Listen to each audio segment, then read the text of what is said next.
Hi, I'm Jane. And we're SpielMill. And it's time for our Shelf of Shameful Opportunity. So this is episode 15 of this series where we look at games that we got to the table and expansions for the first time. Yes. So if you haven't heard the spiel, Jane was sick for a couple years. We didn't play a lot of games. We've got this huge backlog of unplayed games, and we're trying to really aggressively get through them. And we have been doing that since we moved a little over a year ago. It's a work in progress. I am disabled, so like we might have a really good couple days, but then I crash for 3 days. So it's up, but we're getting through a lot of games. We are. So it is working. And so we're just going to dive right in because this is going to be a longer video, I think. Yeah, there's a lot. So the first one on the list is Castles of the Mad King Ludwig. Love it. Big heart. This is fantastic. My God, do we love this. We've got the big deluxe box, of course, with the 3D components. Even the Colossal, but we did not play with the Colossal yet. No. I love this game. This was so much fun. We had a ton of fun building out our castles. I think we both love, I don't know, like the architecture every day, like building out every day. I don't know.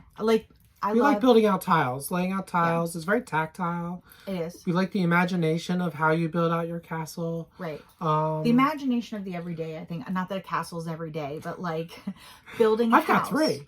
Or building a house or building a farm, right? Like that sort of thing to me is so interesting. I love it. We absolutely adored this game. And it's not overly complex. It's got a pretty simple scoring mechanism where each tile, the points that you get for the tiles on the tile, then you get bonus points for tiles if they're adjacent to other certain rooms. And that's good. So if you like Carcassonne or any kind of city building or building. We just lost power. We just lost power, everybody. Well, that was fun. We lost power. Just for like 30 seconds, but out it went. So we're back. So we are back. So I was talking about Castles of the Mad King Ludwig. And the one thing with scoring that was a little tricky is you kind of live score. So you put down a tile, you score for it. And then you score for any other tiles that score for that tile. And what would happen is if you weren't paying attention, you would miss something.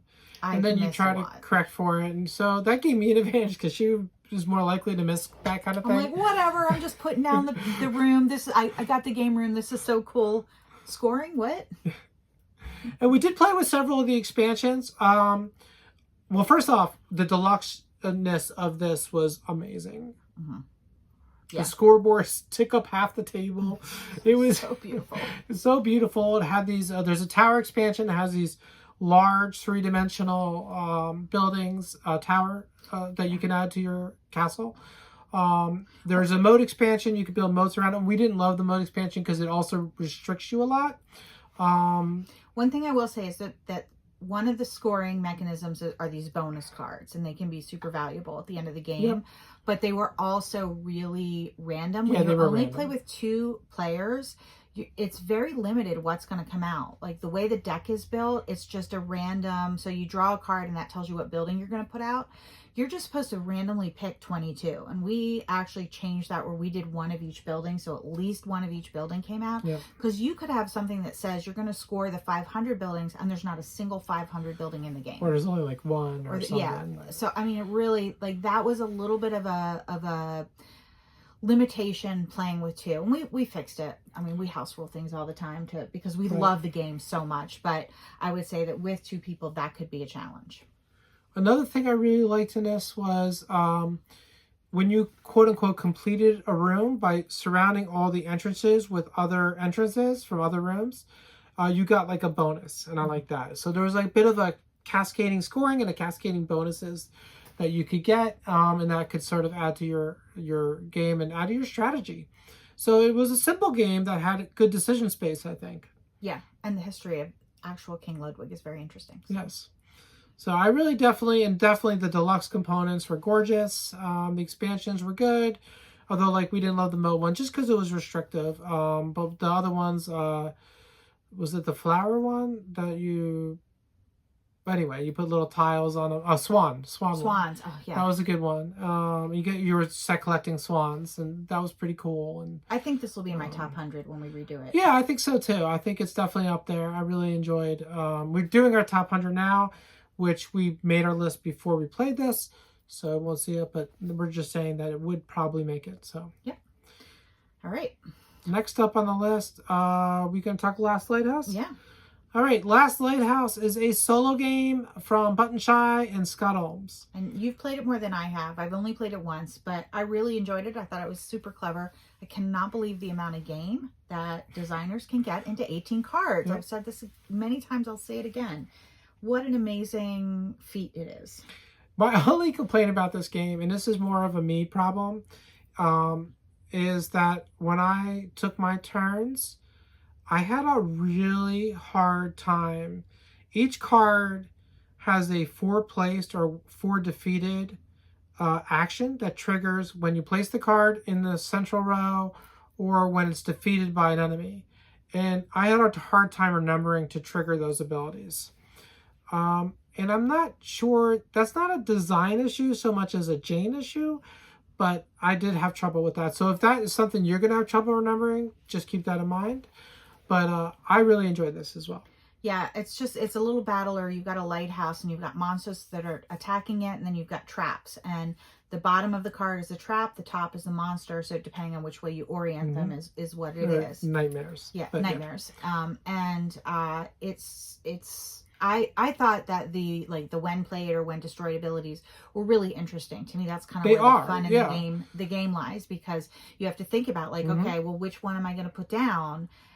This one has a really good when played ability. This is going to neuter the monsters or the nightmares this turn. Or how can I place this trap down that has a when defeated ability so that I intentionally want this card to be defeated in battle so that I can trigger this awesome when defeated ability. It's actually really hard to do. I enjoyed that element for sure. Yeah. So I think this is again, I don't play a lot of solo games, so I probably won't get this to the table a lot. But if you do, I think this is a really great solo game. Yeah, I thought this was very dynamic. So our next one is Micromacro Crime City Showdown. This is the 4th of the series.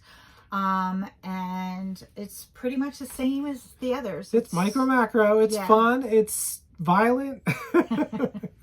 Lots of murders. If you've played any Micromacro, it's basically more of the same, but it's enjoyable. Yeah. So we haven't played through the whole thing, but we've played several games, and it's just fun. And like all the Micromacros, it has a range of games, stories, from easy to difficult, so you can kind of work your way through.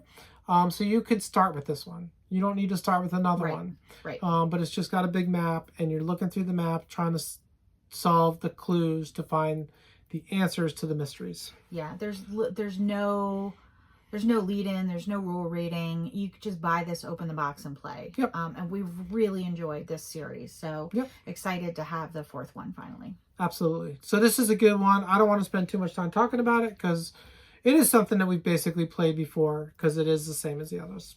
Yep. So we're going to skip the next one next 2 because you haven't played those. Next 3. We'll go with Floodlands.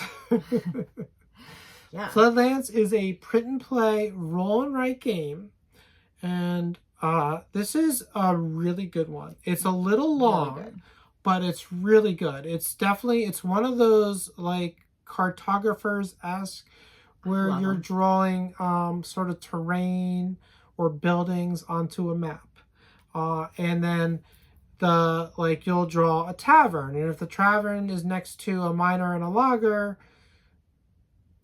or is it the blacksmith? Whatever. you get points. Right. Everything scores based on adjacency. But I mean, a few things score on their own just for existing, but they all have to be next to either a natural resource or natural resource processor to score. So nothing scores if it doesn't have access to like the not the lumber. What do you call it? Lumberjack? That's not what it's called. Timber mill. Lumberjack, I think, actually. Whatever it's called, it has to be next to a forest. Yeah. And it won't score if it's not. It's scored based on the number of forests it's next to. Yeah. And basically you roll 3 dice, and the dice tell you what type of building you're building, and then how many of the... because they're hexes. Yep. How many of the sides of the hex are land versus water. And so, of course, you can only put water next to water. So if you have a hex that you build and it's got 3 land, 3 water, the hex that's next to the water has to have water on that adjoining hex. And those are not adjacent. You have to build a bridge or something to make them adjacent. So it's just a really good game. It's good. I really enjoyed this. This is a lot of fun. It's no secret, I love any sort of game where I'm drawing things on a map. I mean, that's my jam. Yeah. This one, I think the terrain sides, like water versus land, is what makes this really unique. Yep. I think it made it just very different from a lot of just draw this on a map type thing. It does also take a minute to understand. Like when you put a 5 on the 7 and that's build a house, right? But the 5 means that it has to have 5 land edges and 1 water edge. And it just takes a minute to get that, what that means. So, and how that plays. So, and at least in my opinion. So, I don't fully understand how you decide where to put the dice, because you always manage. Yeah, so you roll 3 dice. And if you roll a 1, 3, and a 5, you take the 1 and you put it on, add the 3 and the 5 together, you put it on the 8. That's right. You take the 3, you add the 5 and the 1 together, you put the 3 on the 6. You take the 5, you add the 3 and the 1 together, you put it on the 4. So it's kind of a interesting system for how you do that. Well, and so it means that things that are at the 12 and the 1 are really, or 2, I guess, are really hard to get. Yep. Right? Because you've got to have double 1s or double 6s. It's the tavern and the blacksmith. And those are the highest scoring ones. Yep. So I this was great. This is super good. Very enjoyable. Still available? I assume so, but we could put the link in the description. I highly recommend it. Yeah, I definitely highly recommend it. If you like, especially if you like drawing maps, like a cartographer's type game, this is great. I'm sure it's on P&P Arcade or something, but we'll look for it and we'll put the link below. So definitely thumbs up for Floodlands. Next up is Extravaganza. This is a birthday present. It's a lovely game. It's about drag queens. And how lovely is that? I love this game so much. Gameplay is average. It's an average game. It was good. It was fine. It wasn't the best game I've ever played. Different than most games. It was different than most games. I will say it was very different. It was it felt like the mechanisms were kind of just pieced together. You have like a dance stage. And on your turn, the first thing you do is you bedazzle the stage. And so you put gems on the stage in your part of the stage. And there's 4 different colors or 5 different colors on the stage. And there's 4 or 5 different colors of gems. I don't know. But, and then you slide like a queen in chess. And you pick up all the gems in one color. And then, you take cards. You take a card. And depending on how many of that card are in the display, but also in your own personal played tableau, you get gems. Not gems. Lipstick. Lips. You get lips. We'll put pictures. And then you can play a card. And you're playing a dance move. Yes. That is based on a drag queen or... A drag show. Yeah, a drag show.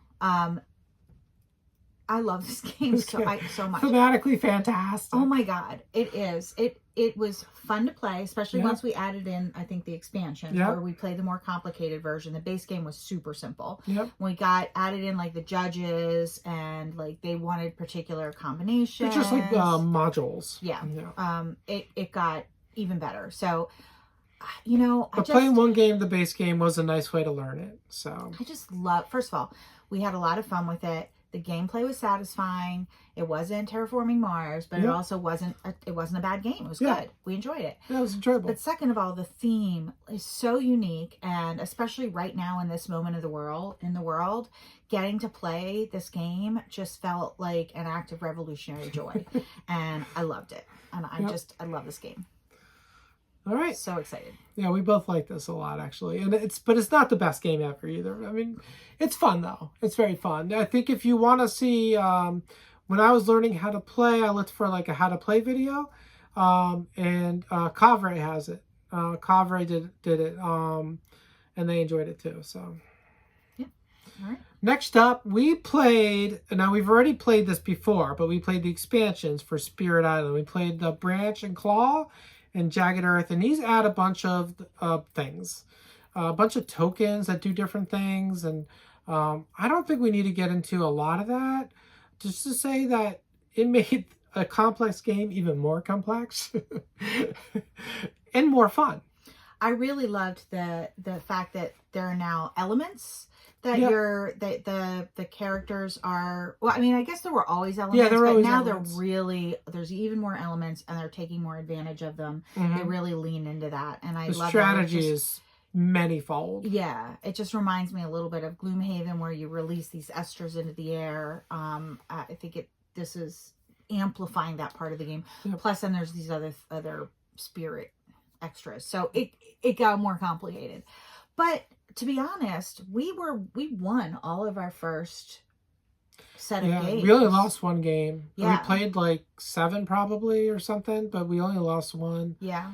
And that was as we were ramping up the difficulty. We got to one scenario, I think it was, that we just struggled with. Yeah. And it was a tough scenario, but we were ramping up the difficulty, and then we played around the same difficulty, but with a different adversary, I think, and we won. So yeah, but we really enjoy Spirit Island. I think it's certainly a top game for you. Yes, I think it is. I don't think when we first played this, I was a much newer gamer, and I have more experience now, so I found it a little overwhelming the first time through. But now I did not. I really loved it. You did well with it, and I think one thing I just want to add to it is part of why I love this game is I love the theme. I'm just going to be honest. Like, I love the theme of fighting back colonizers, and I have a little bit of revolutionary joy in that. I'm just going to say. Absolutely. So anyway, Spirit Island's a fantastic game. A lot of people really love it. It's very complex though. So if you don't like very heavy, complex, thinky games, this is not for you. Especially with the expansions, because the expansions they add more, but of course it's more to think about, more to consider, and more to keep track of. So it's a lot. Yeah. So next up is a game that was a real surprise. It was first of all, it was our oldest unplayed game. I believe. One of our oldest. One of our oldest. Yeah. Like you have owned this. You've owned it since 2015. Yeah. So we've had it for 10 years, but there are others that fit that category. Yeah. But like, it's not deluxeified. It's not. I've never heard anyone talk about it. It's Bomarzo is the name of it. And to be honest, we thought we played this game so that we could get rid of it. We thought we were going to get rid of it. Because we wanted to make sure, like, we thought we were going to get rid of it, and we thought, well, let's play it before we get rid of it. It's good. It's really good. We enjoyed it. Oh my God. It's a Euro. It's a dry Euro. It's very abstract-y, but it's based on, Roman gods. Yeah, sculpture gardens of Roman gods in, like, Italy. Yeah, so you put a bunch of cards that represent the gods around the board, and they're action spaces, and it's a worker placement game. And each action space lets you do a different thing. But it's interesting because what you do is, like, if I go to this action space, it costs me a coin and a food to go there. So I pay a coin and a food. I put it on the card. Now, if Jen wants to go to that card, well, she can immediately go by copying my action, paying 2 wine to just do exactly what I did, pay a coin and a food, and do the action without sending a worker there. Or she can wait to her turn, send a worker, pay a coin, a food, and an additional resource and do the action. And each action, as more workers were sent there, got more and more expensive. Mm-hmm. But there was also another card you can go to and be like, I want to take 1 resource off all the cards. And also they all become cheaper. It's like, and later in the game, when we have more workers and there's more cards that have been played too, like, that is super powerful. And then if nobody goes to the card, it flips. And so if it's on Yeah. the expensive side, it becomes a lot cheaper and therefore more attractive the next turn. And vice versa. If people went to it and it's on its cheap side, it flips over and it becomes more expensive. So it was just so clever. Very clever. Very really, clever. really enjoyed this game. It just had 3 resources: wine, which was wild, coins, and food. And then it had these development cards you would play in front of you, which could either get you points or powers or resources. And those were really cool. The scoring was so cool too.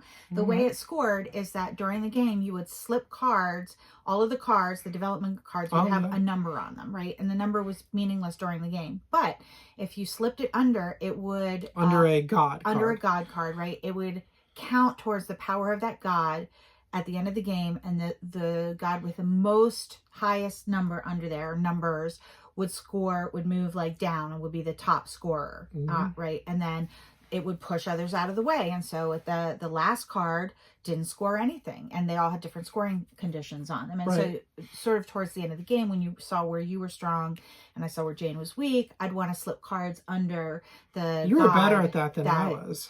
Yeah, I mean, I think I won the first game because of that, because I was able to move the card that I needed to the front of the line and do really well. So, and that was so interesting because you didn't know, and you didn't want to do that too early, but sort of like towards the end, you'd see where you were and like, okay, I need to start slipping cards. Yeah, this had a bunch of really interesting things going on. Things I haven't seen copied, but that would be great in other games. So like take a look at Bomarzo designers, get some ideas.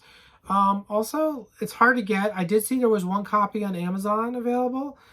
So somebody could snatch it up. So like, I don't know, it's hard to get, but if you can get it, maybe check one of the eBay, or it might be available. It's, if you like your Euros, it's definitely beige. Check it out. Delightful. We really enjoyed it. Yeah. So it was a surprise. So our expectations were low, so keep that in mind. So maybe, but I don't think so. I think it was just a good game. Yeah. So. No, I think it was solid. All right, next up, we have another interesting game. This was a gift also a birthday present for me. This was your birthday present. Okay, and that is Endangered. Now, we've only played... We do have I just got you the expansion for Valentine's, but we've only played the base game so far. So we'll just talk about that. There's 2 scenarios in the base game. One to save tigers and one to save otters. Sea otters. Sea otters. To be specific. Yeah. And the sea otters one, I guess, is a little more difficult because we won the tiger one and got crushed in the otter one. Destroyed, yeah. I thought when we were first looking at this game that it was going to be really simple, and I was concerned. I wasn't sure what we were going to It is a little simple. I mean, I think mechanically it's simple. Yeah. I think it's still hard. Yeah.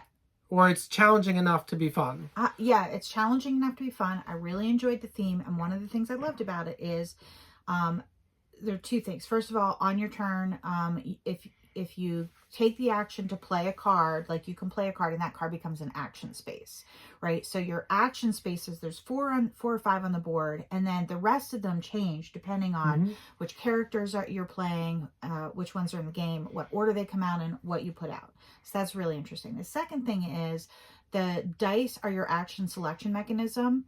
And you roll your dice at the beginning of your turn, and then you put your dice on the action spaces.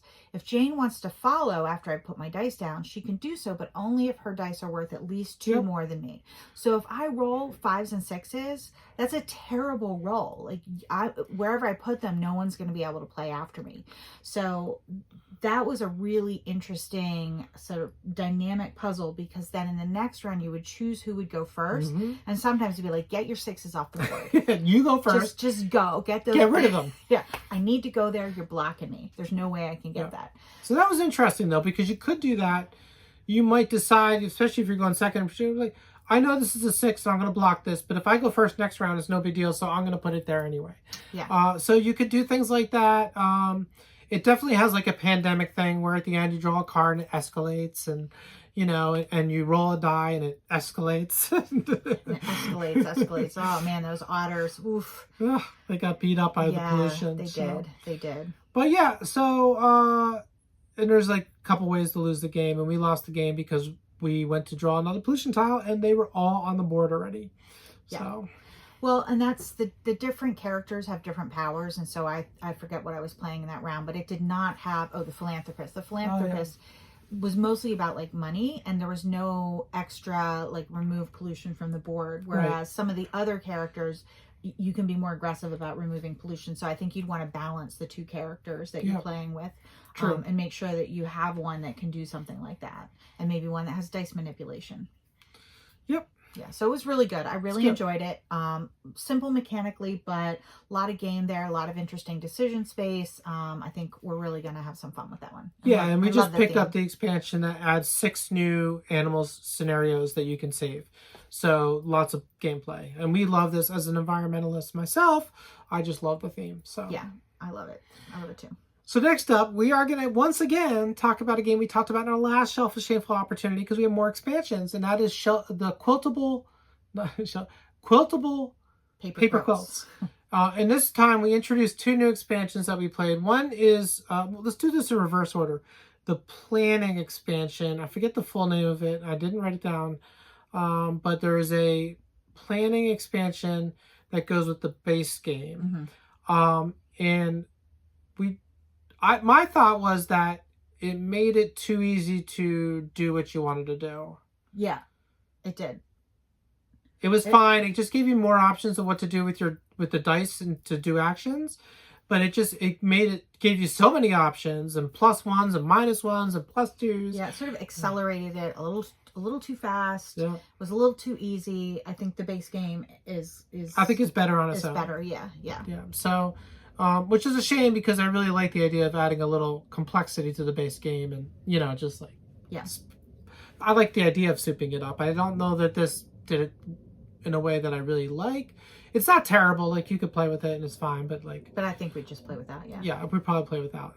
The other one is a new standalone version, which is Fireplace Quilts, which plays similar to the Christmas Quilts one in terms of mechanically how you build your quilt, because you have 8 items numbered 0 to 7, and then you roll a die, and if you roll 3, you can do the 3 item.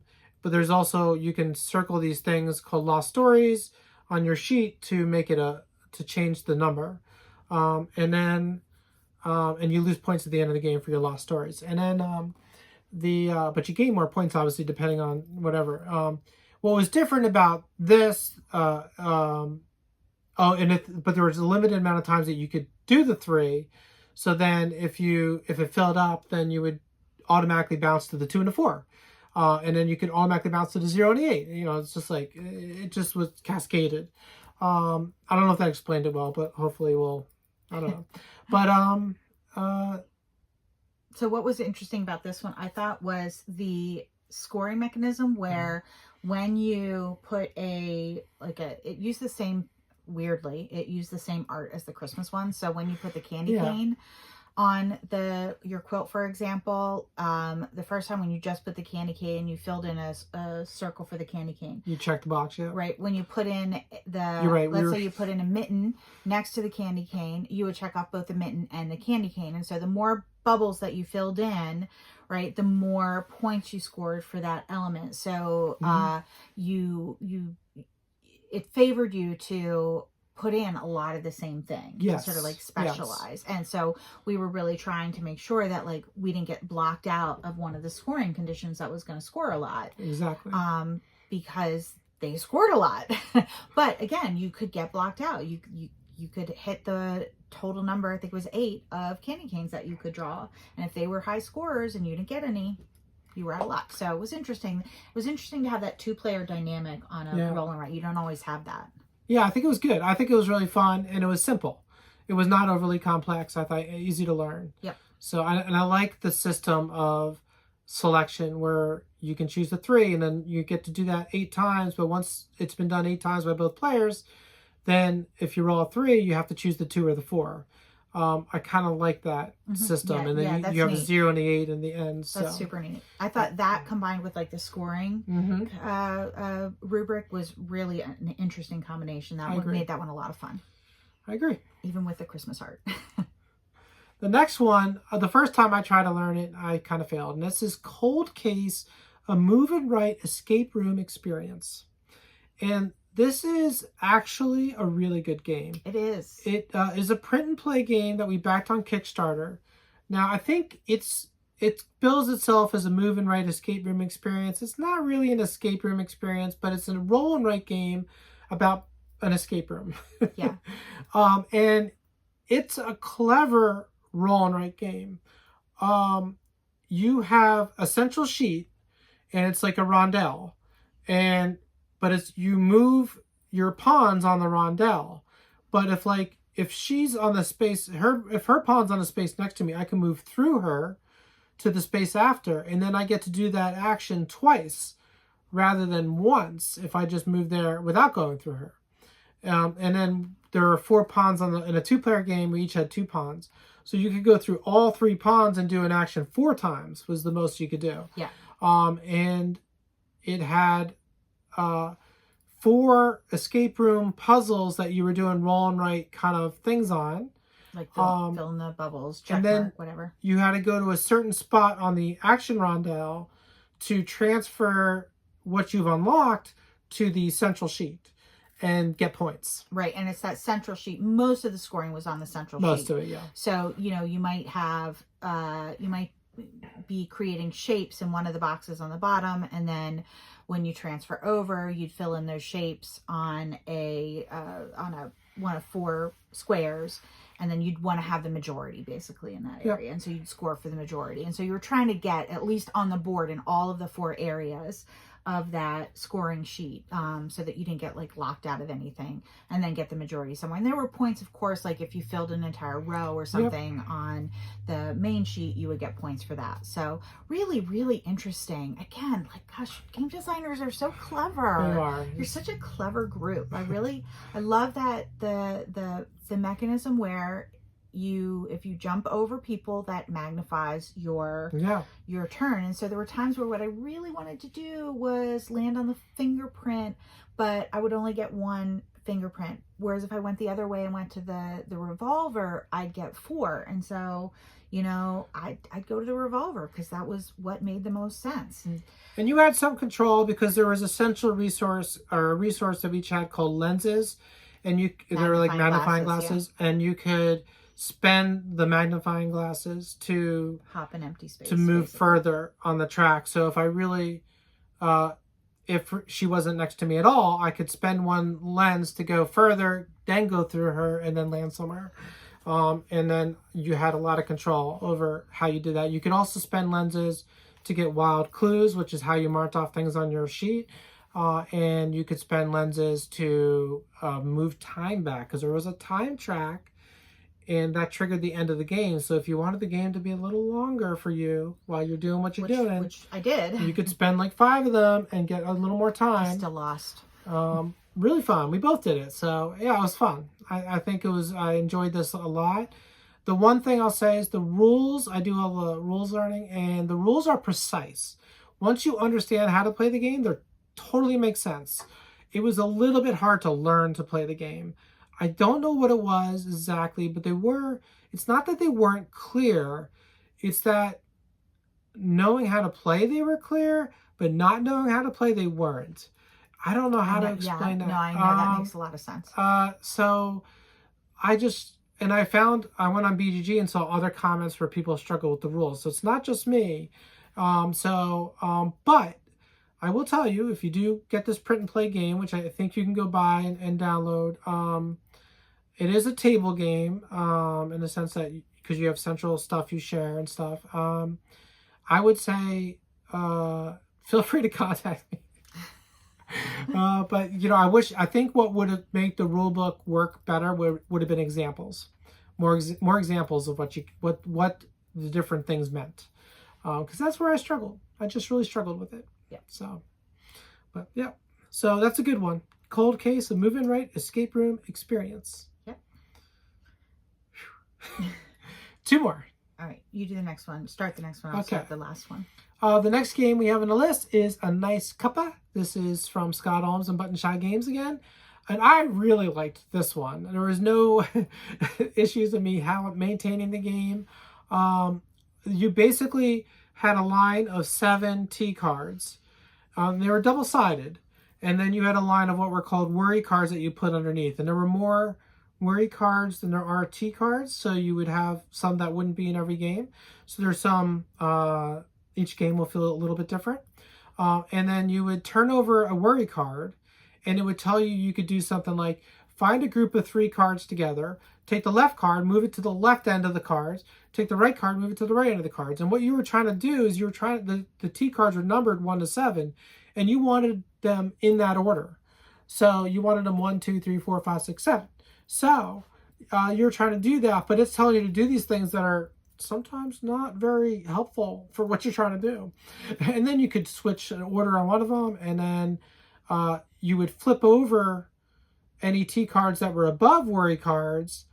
And if the worry cards, actually this is not the right order, then you would, and if they were on the focus side, the side they start on, the T cards, then the worry card underneath would go away. Otherwise, you would flip another worry card and you would have 2. And then you would have to go left to right and do both worry cards, whatever they required you. Take this pair, replace it with another pair or something, stuff like that. And you kind of had to plan ahead and be like, I know I have these worry cards, and I'm going to flip another one. Okay, I'll flip this one. Okay, look at the 3 worry cards and be like, how can I make this so that when I'm done with the 3rd worry card, I have these in the order I want them in. Right, and so you'd have to, I only played this once, but it really interesting mechanism. So you would want to kind of put them out of order, so as the cards below rearrange the order, eventually they ended up in the order that you wanted them in. So it was kind of like letting the negative cards do the work that they had to do. Right. So, but using that for you, sort of using the momentum of those to help you, which was an interesting, it's another really interesting mechanism. So very interesting game. I think this would benefit from more play. Obviously, I only played it once. I played it a bunch, and I also played the expansions. So one of the expansions turns the T line into 9 cards.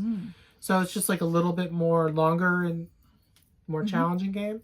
And another one just gives you something like you hit a goal and then you get a free ability. But I found like the one time I played it, the goal I hit was something like a very undesirable state, and the ability I got for it, like the one-time ability I got for it, didn't make up for the terrible state I put myself in trying to get the card.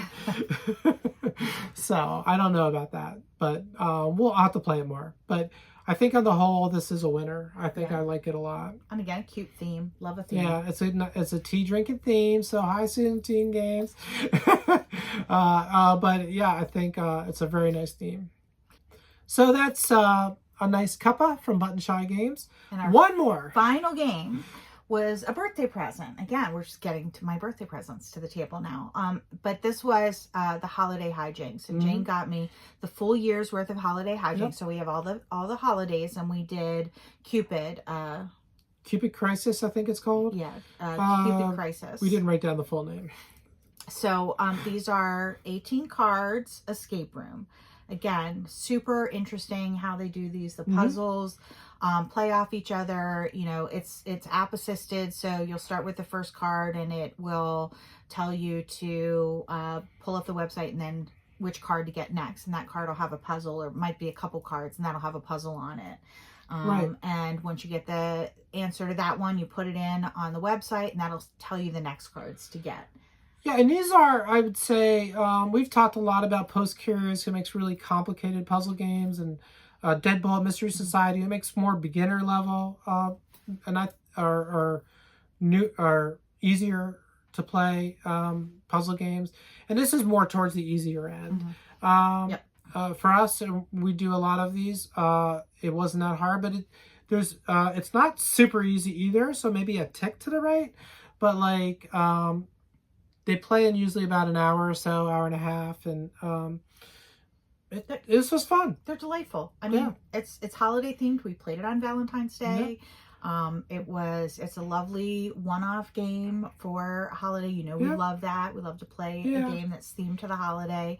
And also for a holiday, I don't know that I want the most complicated thing in the world. No. Right? I think, you know, we were heading to our champagne and movie afterwards. That's right. We didn't want it to be a super brain burny game. It was just complicated enough or just challenging enough to make us sort of like scratch our heads a little bit and work our way through it. And it was delightful. It was very delightful. Yeah, if you like these sort of puzzle games, I highly recommend the holiday themed ones. All right. That's it. Poor Jane. I'm exhausted. But yeah, so that is our 15th episode of The Shelf, A Shameful Opportunity. If you've played any of these games, let us know in the comments what you think of them. You know, I know, you know, I don't know. I don't know what I'm saying. I think I'm tired. This is our second video and Jane is done. I'm done. So I'm beyond what I can do. So, yes. That's it. So tell us in the comments what you think of any of these games if you played them, and we'll see you for the next episode of Shelf of Shameful Opportunity. Remember, every day that you game is a holiday. Bye. Bye.